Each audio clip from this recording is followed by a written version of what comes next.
A juiz esclarece. Vamos falar nesta sessão de uma questão que se relaciona, ao fim e ao cabo, com o crime de maus-tratos, que é a questão de saber se os castigos corporais, no âmbito da educação, constituem ou não crime. Já vimos que o crime de maus-tratos é um crime que é praticado por quem, tendo sob a sua guarda, direção, responsabilidade, educação, uma pessoa menor ou particularmente indefesa, em razão da idade, de deficiência, de gravidez, a empregar em atividades proibidas, desumanas, perigosas, infligir reiteradamente ou não maus-tratos físicos ou psíquicos,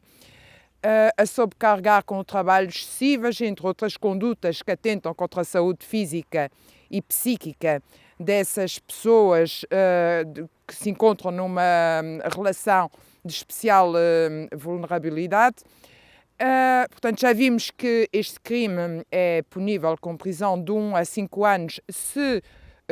pena mais grave não couber por força de outra disposição legal, e já vimos também que, no caso de decorrer da prática desse crime, ofensa à integridade física grave ou até a morte, que a pena é agravada. Pronto. E a questão que se levanta aqui é de saber se, por exemplo, um pai, uma mãe ou outra pessoa que tenha sob a sua guarda a fim de educar uma criança ou um jovem menor de idade, se ao aplicar castigos físicos está ou não a incorrer numa atividade criminosa. Tem-se entendido que castigos corporais leves, ministrados ocasionalmente com fim educativo e apenas com essa finalidade,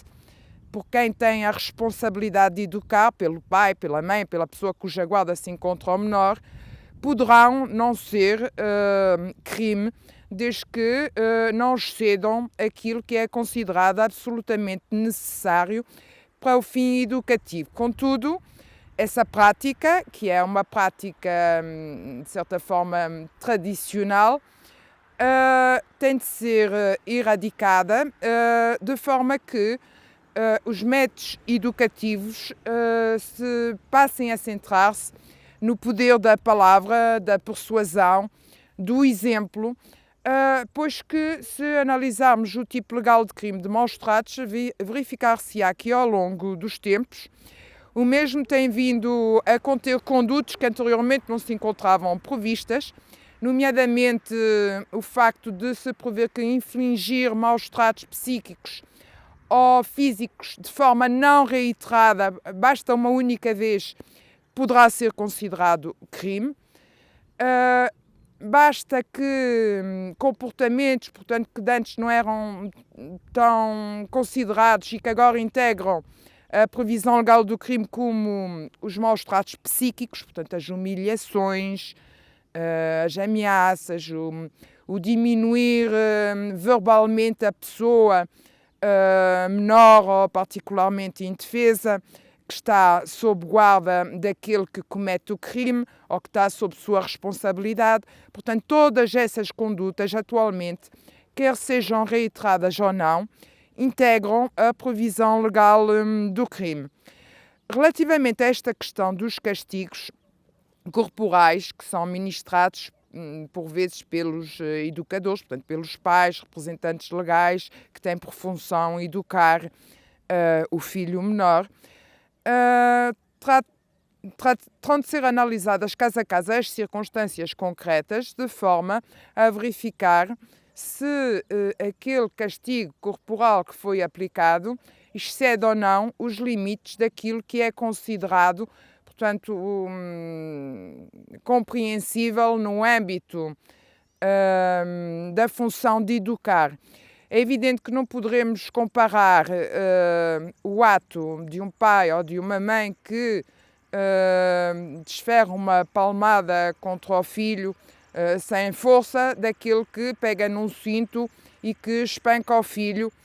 mesmo que a finalidade seja a mesma, a finalidade educativa. Portanto, há limites daquilo que tem de ser ponderados caso a caso, daquilo que é considerado aceitável sem raiar os limites do tipo legal de crime. Portanto, é essencial que se erradiquem essas condutas de utilizar os castigos corporais como meio para alcançar o fim da educação. Contudo, e como foquei, existem algumas situações em que, dada a insignificância ou a pouca relevância do castigo corporal e a finalidade, portanto, como último recurso educativo, poderá não integrar o tipo legal de crime. Contudo, como disse, verifica-se ao nível da lei uma evolução no sentido de erradicar essas práticas educativas que se foram transmitidas de geração em geração, até porque é no âmbito desses feudos do trabalho, das relações de família e outras equiparadas que se verificam os maiores abusos a esse nível. Penso que, relativamente a esta questão, portanto, e volto a focar que é uma prática, o castigo corporal não deve ser adotado como método educativo. Existem outros argumentos de persuasão que devem ser adotados pelos educadores e, nomeadamente, volto a repeti-lo, o exemplo. O exemplo será o método educativo com maior relevo. Portanto, o castigo corporal deve ser erradicado, embora, pontualmente, se possa considerar que determinados castigos corporais leves possam não ser criminosos para o fim último da educação, desde que aplicados pelo educador, embora essa prática não seja, ou não deva ser, adotada como método. Relativamente a isto, penso ter dito o essencial. Bem-aja pela atenção.